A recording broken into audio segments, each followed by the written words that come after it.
We all remember yesteryear actor Mumtaz Ji draped in this iconic flamboyant form-fitting bright orange saree from the 1960s.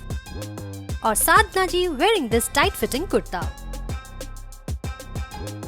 This, for us, was desi retro fashion. But times changed, so did the preferences and taste of people. It's 2023 and the Indian ethnic wear has absorbed a totally different avatar. The OG sari and kurta sets have gone through very many transformations. And the entertainment industry has a huge role to play in this. In the early 40s to 50s era, Indian wear used to be all about modest and understated style. Nargis Ji and Wahida Rahman Ji mostly wore elegant, neatly pleated and crisply draped saris or a combination of a tunic and loose bottoms. Things changed after Mughal-e-Azam and Madhubala's Anarkali suit slowly entered the scene in the 1960s.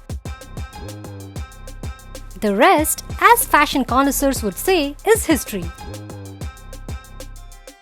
Now is the era of ace designers Manish Malhotra, Neeta Lulla, Anamika Khanna, Amit Agarwal, Gaurav Gupta and others who have given a modern twist to the classic female Indian ethnic wear. A halter neck or noodle strap kurta set with a flowing chiffon dupatta, a kaftan style dress, a sari gown or a pre-stitched sari. Who would have thought? Kareena Kapoor Khan and Rani Mukherjee initiated this change in the early 2000s and wore short kurtis and patialas or churidar.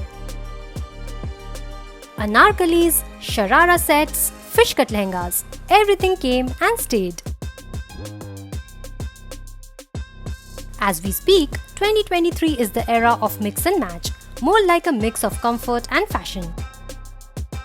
Women these days wear everything, loose and tight, and even torn and distressed. The Indo-Western styles sure have their own charm. But the sari drape still rules, so do the full-blown lehenga sets. Pastels have come in, but nothing beats the reds and the maroons. Indian fashion, like the country's dynamic cultural fabric, has assimilated in itself the good and the bad of the East and the West and has given itself a new identity. The one that boasts of unity in diversity. Do you agree with us? Do let us know in the comments and do subscribe to Shosha for all things fashion.